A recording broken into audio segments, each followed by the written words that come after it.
పరిశుద్ధ వాక్యంలో నుండి ఆదికాండము 33వ అధ్యాయము 9వ వచనం చదువుకుందాం. Very easy reference to remember.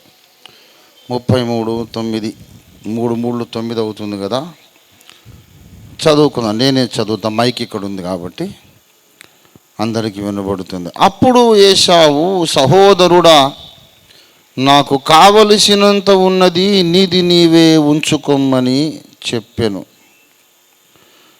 చిన్న మాట ప్రార్థన చేసుకుందాం. ప్రేమ కలిగిన మా మహాపరిశుద్ధ తండ్రి, ఈ రాత్రి మాకు నీ వాక్యము కావాలి నాయనా. హృదయ రహస్యాలు ఎదిగిన తండ్రివి, గొప్ప మహారాజువు, విశ్వరాజు అయ్యా, నీకు వందనాలు.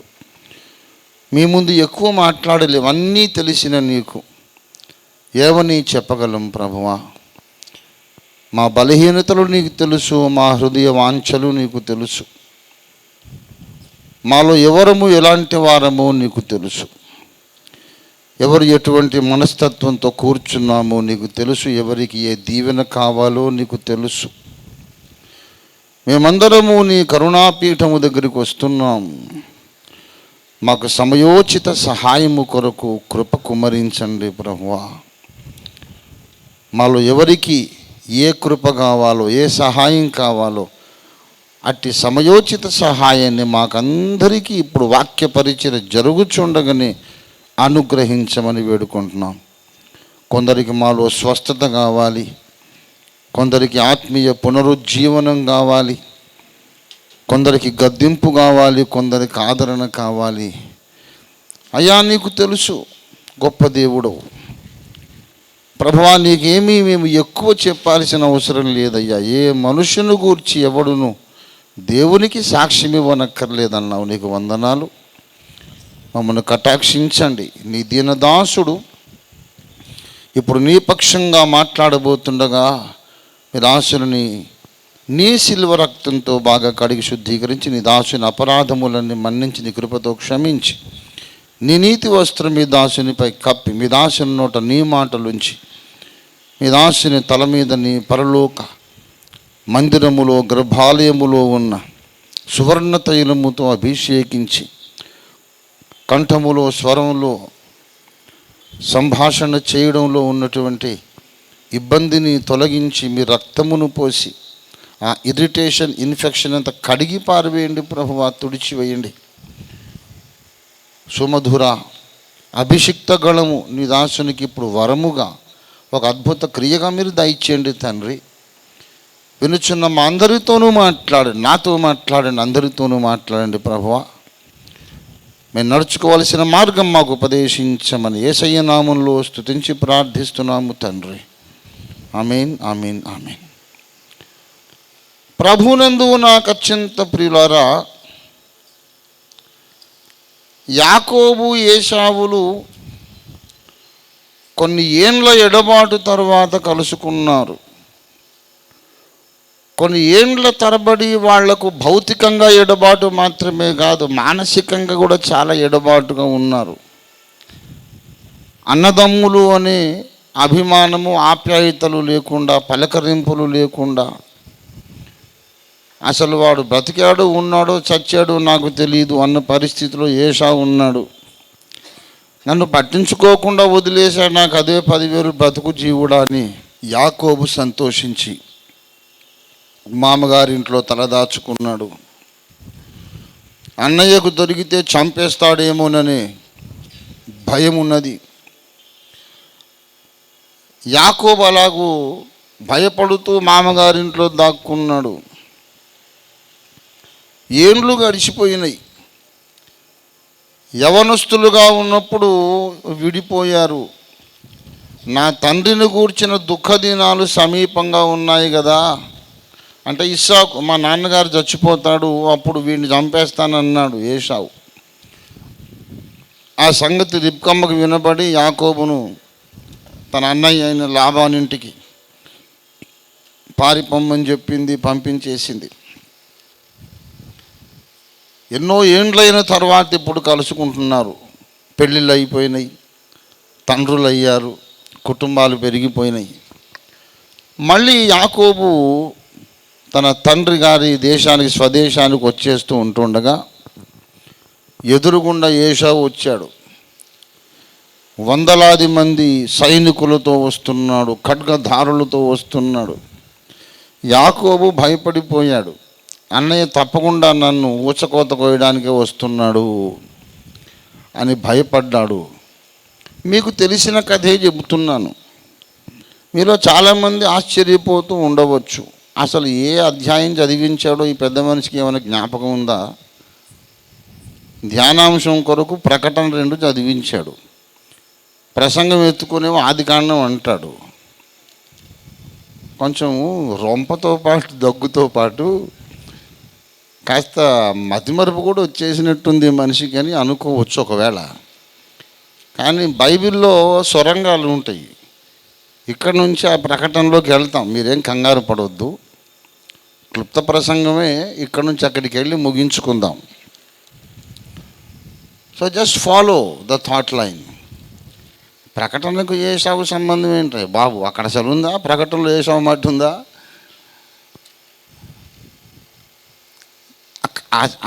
ఆ వచనము ప్రకటన 2 మొదటి 7 వచనాలు, 2వ అధ్యాయం మొదటి 7 వచనాలు పరిశుద్ధాత్మ దేవుడు చదివించాడు, నేను కాదు.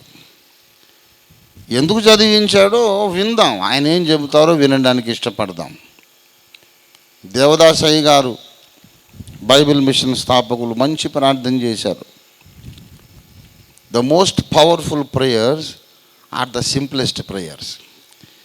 శక్తివంతమైన ప్రార్థనలు చాలా సరళమైన భాషలోనే చేయబడతాయి. గంభీరమైన సంస్కృత భాష, హెబ్రీ భాష చూసి దేవుడు ఆశ్చర్యపోయి మూర్ఛపోయి, ఆహా ఎంత గొప్ప ప్రార్థన, ఇక మనం ఆమెననక తప్పదు అని మన పాండిత్యానికి దేవుడు ముగ్ధుడైపోడు. ప్రార్థనలో ఉండే సింప్లిసిటీ కానీ ముగ్ధుడవుతాడు. సింప్లిసిటీ అండ్ ఆనెస్టీ, అది దేవునికి కావాలి. దేవదాసయ్య గారు చిన్న ప్రార్థన చేశారు, నేర్పించారు. దేవా నాకు కనబడుము, అందరికీ కనబడుము. దేవా నాతో మాట్లాడుము, అందరితోనూ మాట్లాడుము. అందరితో అంటే ఎందరితో? అందరితో అంటే వీళ్ళు వాళ్ళని వివక్ష లేదు, వీళ్ళు వాళ్ళని వివక్ష లేదు. క్రైస్తవులతో మాట్లాడు, క్రైస్తవేతరులతో కూడా మాట్లాడు, బోధకులతో మాట్లాడు, విశ్వాసులతో, సామాన్య క్రైస్తవులతో మాట్లాడు, అభిమానులతో, ఆరాధకులతో మాట్లాడు. దేవా నిన్ను ద్వేషించు వారితో కూడా మాట్లాడు, అందరితో మాట్లాడు. నీవే మాట్లాడు. నేను మాట్లాడితే వినరు, నువ్వు మాట్లాడితే వింటారు. దేవా నాతో మాట్లాడు, అందరితోనూ మాట్లాడు. ఈ సింపుల్ ప్రేయర్ మనము యథార్థంగా చేస్తే అద్భుతాలు మనం చూడగలుగుతాం. దేవునికి స్తోత్రం కలుగును గాక. ఈ సభే కాదు, ఎక్కడ ఏ భక్తుడు ప్రసంగించినా, ప్రతి సభలో కూర్చున్న ప్రతి విశ్వాసి ఈ ప్రార్థన చేస్తూ కూర్చోవాలి. దేవా నాతో మాట్లాడు, అందరితోనూ మాట్లాడు. ప్రియులారా, యాకోబు ఏశావుల కథ చెప్పుకుంటున్నాం. మర్చిపోయి కాదు, అసలు సంగతి గుర్తుండి చెప్తున్నా. యాకోబు ఏశావులు ఎదురవుతున్నారు చాలా ఏళ్ళు అయ్యాక. యాకోబు భయపడిపోయాడు, అన్నగారికి కానుకలు పంపించాడు. దాసదాసి జనము, గొర్రె మేకల మందలు పంపించాడు. సరే, ఏశావు ఎదురు రానే వచ్చాడు. యాకోబు 7 మారులు, అన్నగారు అంత దూరం ఉన్నాడు, వెళ్ళే లోపల 7 మార్లు నేల మీద పడి సాగిలపడి నమస్కరించి, మళ్ళీ లేచి 4 అడుగులు వేసి మళ్ళీ సాగిలపడి నమస్కరించి, మళ్ళీ లేచి 4 అడుగులు వేసి మళ్ళీ సాగిలపడి, ఇలాగా ఎదుర్కొన్నాడు ఏశావును.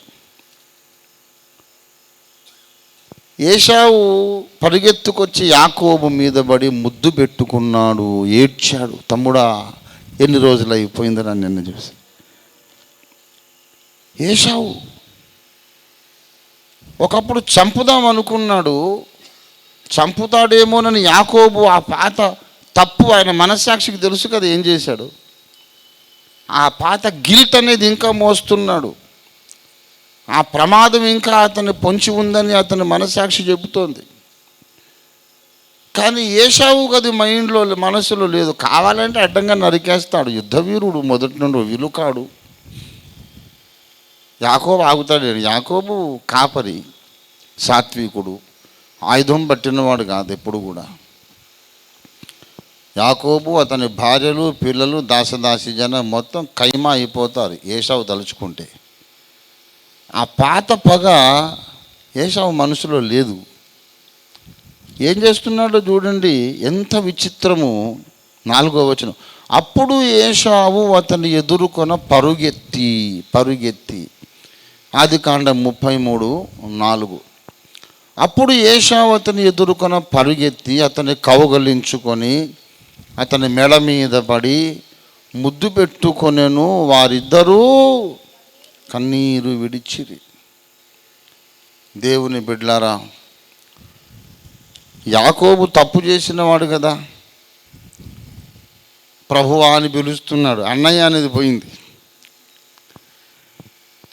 ఆ ఎదురుగా వచ్చిన గుంపంతా ఎందుకు తమ్ముడు అంటే, అది నా ప్రభువు కటాక్షం నా మీదికి వచ్చుటకి అంటున్నాడు. ప్రభువా, కవల పిల్లలు కదా, ఒక తల్లి కడుపున పుట్టారు, ఒకే కానుపులో పుట్టారు, ఒకే పిండం. ప్రభు అంటాడేంటి అన్నయ్య అని అనలేడే. తప్పు చేసినాడు పరిస్థితి.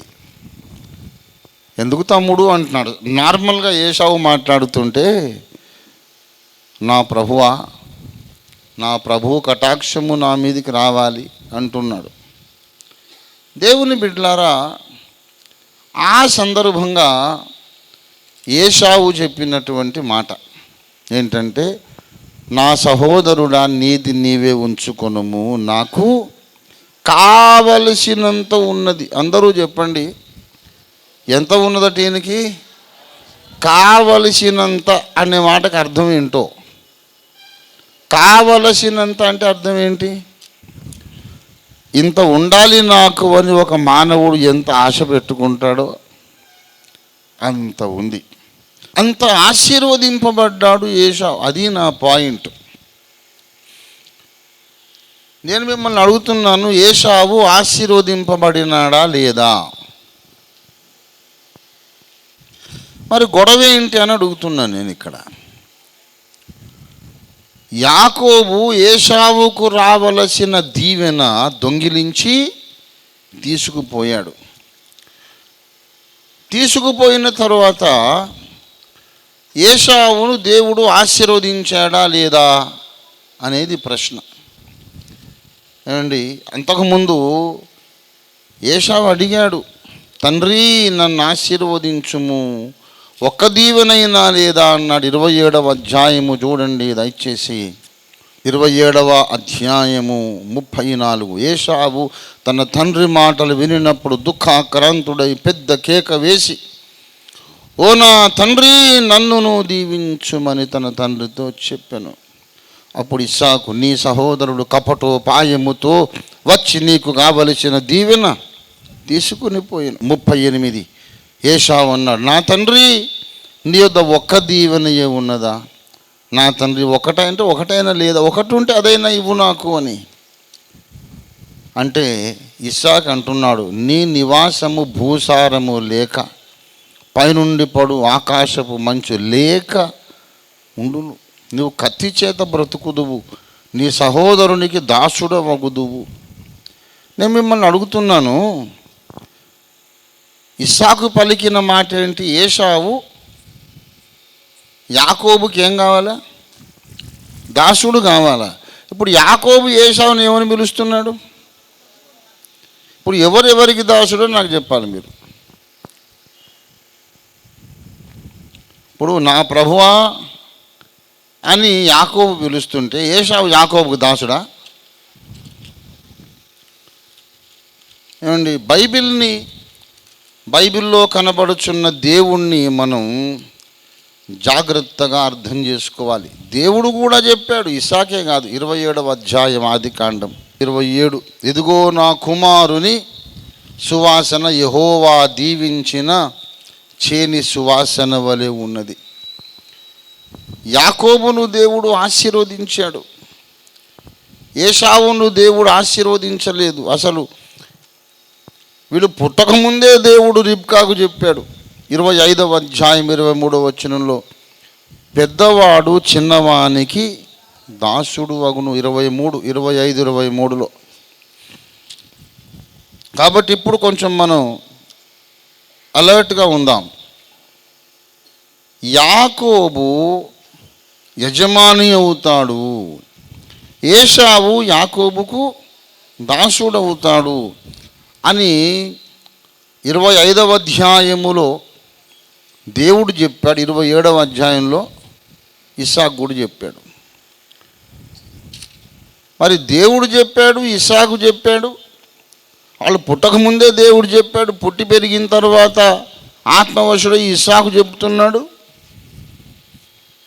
ఇప్పుడేమో యాకోబు నా యజమానుడు అంటున్నాడు, గడగడలాడుతున్నాడు.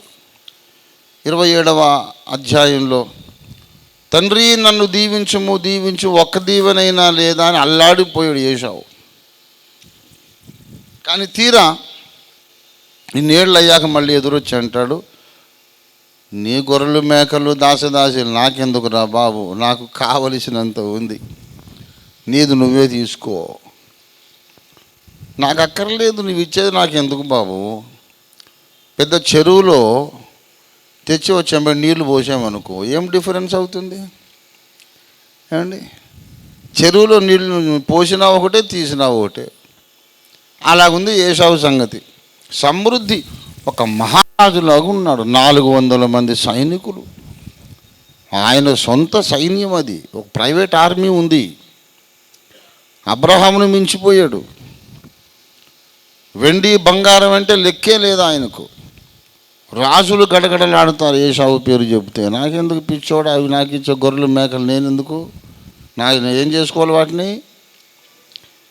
లేదన్నయ్య, నీ కటాక్షం నా మీద ఉంటే తీసుకో అంటే లంచం పెడితే బైండ్ అయి ఉంటాడు అనేది ఈయన తెలివితేటలు అన్నమాట. ముడుపు కట్టినప్పుడు ఒక నీతి ఉంటుంది కదా, ఎప్పటికైనా పాత కోపం జ్ఞాపకం వస్తే ఎందుకైనా మంచిది అన్నట్టు యాకోబు ముందు జాగ్రత్త చర్యగా ఇచ్చేసాడు ఆ గిఫ్ట్స్ అన్నీ కూడా. ఇంతకు ఏశావు దేవుని చేత ఆశీర్వదించబడ్డా లేదా అనేది నా ప్రశ్న. ఏ విషయంలో యాకోబుకు దాసుడయ్యాడు, ఏ విషయంలో ఆయన దేవుని ఆశీర్వాదాన్ని పోగొట్టుకున్నాడు? ఏం పోగొట్టుకున్నాడు? నాకు కావలసినంత ఉన్నది అంటున్నటువంటి ఏశావును గూర్చి హెబ్రీ పత్రిక 12వ అధ్యాయములో 16వ వచనం చూడండి. ఒక పూట కూటి కొరకు తన జ్యేష్ఠత్వపు హక్కును అమ్మివేసిన ఏశావు వంటి భ్రష్టుడైనను వ్యభిచారి అయినను మీలో ఎవడైనా ఉండునేమోనని జాగ్రత్తగా చూచుకొనుడి. ప్రభునందు ప్రియులారా, ఏశావు భ్రష్టుడు, ఏశావు వ్యభిచారి, జ్యేష్ఠత్వపు హక్కును త్రోసివేశాడు అని దేవుడు సర్టిఫై చేస్తున్నాడు. He's a wretched man, he's an apostate, he's a fallen believer, he's fallen from the faith. భ్రష్టుడు, వ్యభిచారి, దేవుని శ్రేష్టమైన ఆశీర్వాదాలు పోగొట్టుకున్నాడు. ఏశావు నష్టపోయాడని దేవుడు అంటున్నాడు. ఏశావు అంటాడు, ఏం నష్టపోయాను, యాకోబుకు ఉన్నదానికి 100 రెట్లు ఉంది నాకు. ఏమిటి నష్టపోయాడు? ఈ లోక సంబంధముగా చూస్తే గమనించాలి, తిరకాసు. లోక సంబంధముగా దృశ్య ప్రపంచంలో మనం చూస్తే యాకోబు కంటే ఏశావే గొప్పగా దీవెన పొందాడు. ధనరాశులు కానీ, అధికారము కానీ, సమాజంలో పలుకుబడి కానీ యాకోబుకు లేదు, ఏశావుకే ఉంది ఆ తరంలో. కానీ ఆత్మ సంబంధముగా యజమాని స్థానములోనికి యాకోబు ఎదిగిపోయాడు. ఆత్మ సంబంధముగా ఒక నౌకరు స్థానంలోనికి, దాసుని స్థానములోనికి ఏశావు దిగజారిపోయాడు. ఈ లోకపు స్టాండర్డ్స్ వేరు, ప్రమాణములు వేరు, కొలబద్దలు కొలతలు వేరు. ఆధ్యాత్మిక ప్రపంచంలోని కొలతలు ప్రమాణాలు వేరు. దృశ్యమాన ప్రపంచములో ధనికులైన వారెందరో ఉన్నారు, ఆధ్యాత్మికంగా దరిద్రుడు. దృశ్య ప్రపంచములో దరిద్రులైన వారు కొందరు ఉన్నారు, దేవుని సన్నిధిలో మహా ఐశ్వర్యవంతులు. Don't decide whether God has blessed you or not by the standards of the visible world. దృశ్య ప్రపంచములోని పరిస్థితులను బట్టి, కంటికి కనిపించే విషయాలను బట్టి దేవుడు నన్ను దీవించాడు. నాకు ఈ మేడ ఉంది, ఈ కారు ఉంది, వెండి ఉంది, బంగారం ఉంది, ఆస్తిపాస్తులు ఉన్నాయి, సమాజంలో పలుకుబడి ఉంది, మందబలం ఉంది, వేల మంది నమస్కారం సార్ అంటున్నారు, నాకేం తక్కువ అనుకోకు. లోకరీతిగా ఎంతో దీవించబడ్డాడు ఏశావు, కానీ దేవుని చేత త్రోసివేయబడ్డాడు ఏశావు. దేవుడు త్రోసివేసిన వాడు, వీడు భ్రష్టుడు అని దేవుడు పిలిచిన వాడు ధనవంతుడు అవుతాడా? అవుతాడు. వీడు భ్రష్టుడు, వ్యభిచారి, దౌర్భాగ్యుడని దేవుడు సర్టిఫై చేసి వాడి మెడలో బోర్డు కట్టి ఎల్లరా అవతలి కానీ తోసేసిన వాడు ప్రపంచంలో లక్షల మంది నమస్కారాలు అందుకుంటాడా? అందుకుంటాడు. Don't be deceived by the outward wealth, wealth, visible prosperity. ఈ రోజుల్లో వేరొక సువార్త వినబడుతూ ఉంది, వేరొక సువార్త వినబడుతూ ఉంది. అది ప్రాస్పెరిటీ గాస్పుల్ అంటున్నారు. ఈ రోజుల్లో సువార్త చెప్పాలి, ఎలాగైనా కొంతమందిని యేసు దగ్గరికి ఆకర్షించాలి. ప్రతి సువార్తికుని ఉద్దేశం అది. యేసు ప్రభువుని అంగీకరించమని బోధ చేయడం, సువార్త చెప్పడం ప్రతి బోధకుని యొక్క లక్ష్యము, ఉద్దేశం. అయితే ఎలాగ ఆకర్షించాలి యేసు దగ్గరికి ప్రజల్ని చెప్పండి? ఎలా చెబితే నమ్ముకుంటారు? ఎలా చెబితే నమ్ముకుంటారంటే ఒక మంచి అడ్డదారి కనిపెట్టారు చాలామందిని ఆకర్షించడానికి. మనుషులకు నరకం ఉన్నది, దేవుడు ఉన్నాడు, పరలోకం ఉందంటే ఏది సార్ పరలోకం? కాస్త చూపించండి ఒక్కసారి. టెలిస్కోప్లో చూస్తే కనబడుతుందా? ఏది నరకం, ఏది ఎక్కడుంది? మీరు చూసి వచ్చారా?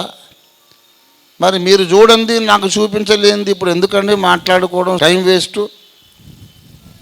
నాకేమైనా ఈ లోకంలో మేలు కలిగేది ఉంటే చెప్పండి అనేది ప్రజల యొక్క యాటిట్యూడ్. గనక సువార్థికులు లోకంతో కాంప్రమైజ్ అయిపోయారు. మీకు లోకరీతిగా ధన సంపదలు, సౌఖ్యాలు కావాలి కదా, భోగభాగ్యాలు కావాలి కదా, యేసు ప్రభువుని నమ్మండి, మీకు సకల సంపదలు వచ్చేస్తాయి. యేసును నమ్మండి, మీకు జబ్బులు ఉండవు. యేసును నమ్మండి, మీకు ఏ సమస్య ఉండదు. మీరు యేసు ప్రభువుని నమ్ముకోండి, మీ శత్రువుల కాళ్ళు చేతులు పడిపోతాయి.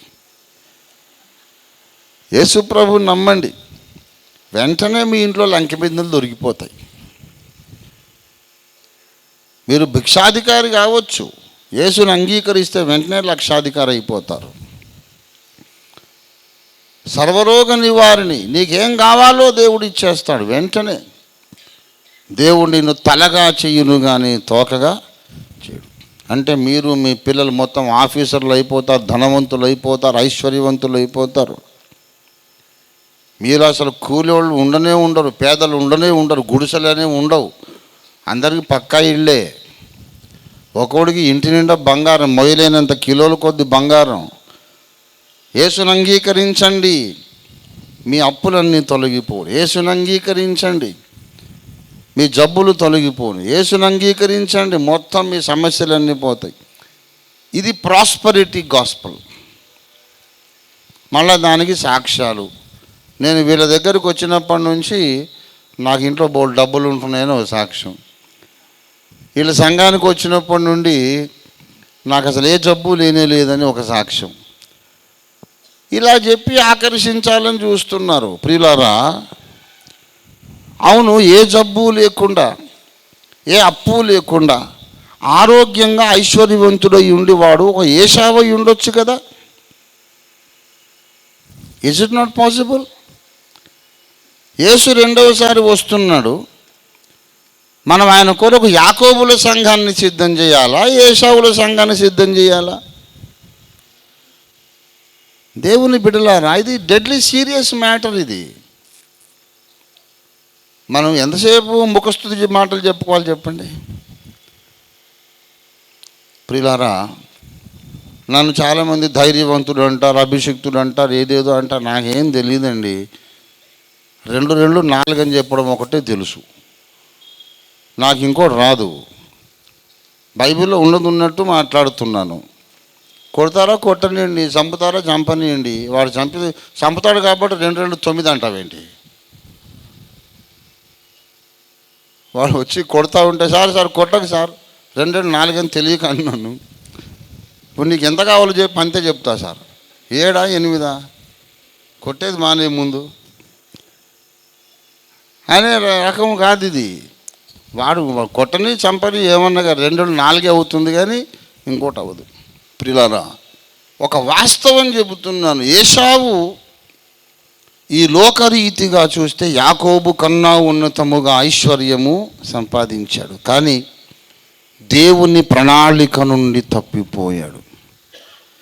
ఏమిటయ్యా ఆయన పోగొట్టుకున్నది అంటే జ్యేష్ఠత్వం పోగొట్టుకున్నాడు. జ్యేష్ఠత్వం అంటే ఏంటో తెలుసా? జ్యేష్ఠత్వం అనగా తండ్రి పొందిన దైవాశీర్వాదమునకు వారసుడు. ఇస్సాకు పొందిన దైవాశీర్వాదానికి వారసుడు. ఏమిటి ఆశీర్వాదం? నీ సంతతి వలన లోకమందలి సకల వంశములు ఆశీర్వదింపబడును అన్నాడు. దేవునికి స్తోత్రం కలుగునుగాక.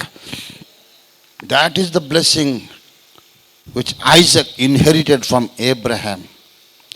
అబ్రహాముకు దేవుడిచ్చినటువంటి వాగ్దానం ఏంటంటే, నీకు పుట్టబోయే సంతతి వలన లోకములోని సకల వంశములు, పంచఖండములలో 200 దేశాలలో ప్రతి మనిషి, ప్రతి వంశము దీవించబడును. ఎలా దీవించబడుతుంది?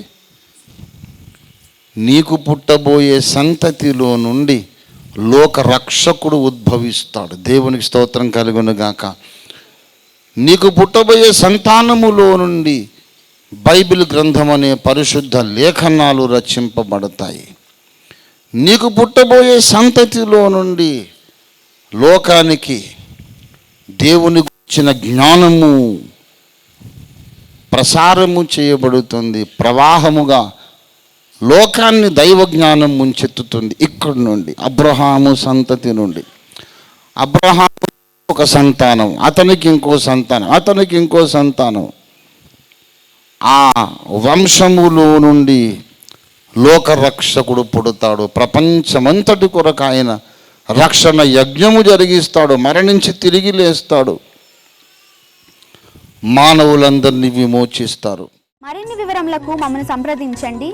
ఓఫిర్ మినిస్ట్రీస్, LIG 86/1, 3వ phase, KPHP colony, Kukatpally, Hyderabad 500072. మా ఫోన్ నంబర్స్ 9908773008, 9955110444. మా వెబ్సైట్ www.ofirministries.org. మా ఇమెయిల్ satyvedasaram@ofirministries.org.